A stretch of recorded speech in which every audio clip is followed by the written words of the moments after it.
Salut YouTube, comment allez-vous? Je suis JNG. Je suis aujourd'hui en compagnie de Bicrève. Salut tout le monde. Pour un nouvel épisode de Hebdo Gamer. Le gouvernement russe veut bannir Windows, comme la Chine qui a déjà laissé tomber le système d'exploitation de Microsoft. En effet, la décision n'a pas encore été adoptée, mais German Klimenko, le conseiller de Poutine sur les questions liées à Internet, a confié lors d'un interview que Google et Apple devraient payer plus de taxes sur le territoire russe. Il veut d'autant plus bannir Microsoft Windows des ordinateurs du gouvernement pour équilibrer la compétition en Russie et pour laisser plus de place au marché local. Le système d'exploitation serait remplacé par un autre, basé sur Linux. Vous n'êtes pas sans le savoir, Deadpool, ce super-héros hyper charismatique, à l'humour noir déjanté et à l'éthique plus que douteuse, a enfin son film sorti en salle ce mercredi 10 février. C'était un événement très attendu dans la planète gamer, on va voir ce qu'il en est. D'après les chiffres assez récemment sortis, Deadpool a enregistré plus de 4050 entrées à Paris à 14 h le jour de sa sortie. Ça signifie que c'est officiellement le film avec le plus grand succès de ce début 2016, mais c'est aussi un très bon classement au niveau des sorties au cinéma, car si on le compare aux autres films de super-héros, bon, il est bien derrière Spider-Man 3 qui occupe la première place du podium avec 27 000 entrées, mais il se situe dans le top 20, il est juste derrière Superman Returns avec ses 4157 entrées, et devant The Amazing Spider-Man qui lui avait enregistré 3942 entrées. Mais Deadpool, au-delà de quelques chiffres au niveau des entrées, c'est un personnage à part entière.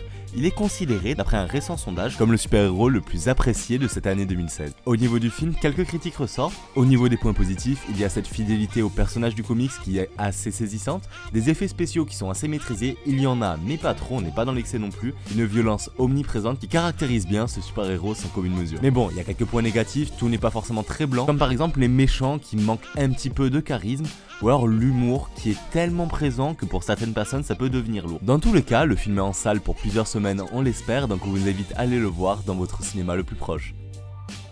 Et si un nouveau livre d'Harry Potter verrait le jour? C'est ce qu'il va se passer à partir du 31 juillet. Vous pourrez dévorer les pages du livre Harry Potter and the Cursed Child. Le livre sera disponible en version papier, mais également en e-book et racontera l'histoire des enfants d'Harry Potter, 19 ans après la mort de Voldemort.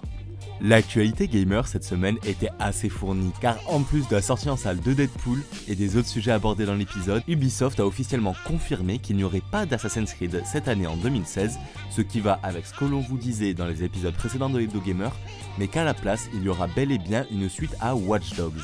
La société francophone décide de relancer son blockbuster, si on peut appeler ça comme ça, qui avait été très controversé à sa sortie. Alors est-ce que c'est une bonne chose? On ne sait pas. Personnellement, ce premier opus m'avait assez déçu, dans le sens où on attendait beaucoup de par les nombreux teasers, les nombreux extraits de jeux qui étaient sortis, mais on avait été tous un peu déçus dans la planète gamer. Et bien Ubisoft décide de relancer l'aventure pour au moins un épisode. En même temps, ça se comprend lorsqu'on sait que le premier épisode a été vendu à plus de 8 millions d'exemplaires.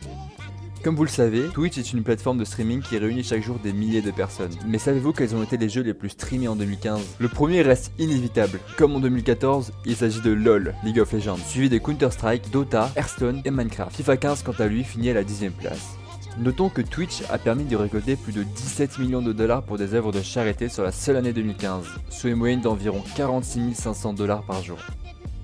En Australie, des chercheurs de l'université de Melbourne ont travaillé durant des années sur le développement et la mise au point d'un objet révolutionnaire qui répond au nom de Stranded. Qu'est-ce que c'est que Stranded? En fait, c'est un implant cérébral qui va permettre aux personnes paraplégiques et tétraplégiques de contrôler des objets à distance grâce à la pensée. C'est en fait une sorte de capteur à insérer dans le cerveau, donc un implant cérébral qui prend la forme d'un stent que l'on vient intégrer directement dans une veine cérébrale située dans le cortex moteur. L'anecdote de la semaine n'a jamais été aussi en rapport avec le thème de Hebdo Gamer. On va aujourd'hui vous parler d'un nouveau membre de la team Millennium sur League of Legends, LOL pour les intimes. Il s'agit en effet de Julien Lepers. Alors oui, c'est un changement de carrière assez impressionnant pour cet animateur mythique de Questions pour un champion, dont la carrière est terminée dans la télé et qui a décidé de se reconvertir dans le gaming. Loin de là tous les stéréotypes sur les jeux vidéo et les personnes d'un âge avancé, mais il faudra quand même confirmer ses compétences sur le fameux jeu avant de juger plus avant sa carrière parmi la team Millennium. On en profite pour vous rappeler qu'on a ouvert officiellement un compte Twitter. Si vous voulez nous suivre, savoir à quel rythme vont sortir les vidéos, on vous pose quelques questions, on vous demande des avis, des conseils, etc. C'est plus facile pour communiquer que YouTube, donc si vous voulez nous suivre, n'hésitez pas, on ne vous demande absolument pas de vous abonner juste pour avoir un nombre d'abonnés, mais bel et bien pour avoir cet échange vis-à-vis de YouTube. Si jamais vous avez des conseils, des choses à nous dire, c'est par là que ça peut être le plus facile à accéder, où vous aurez le plus de chances d'avoir une réponse. Merci à tous d'avoir regardé la vidéo, nous vous souhaitons une agréable journée, une agréable soirée et on vous dit à très bientôt sur BumProd FR.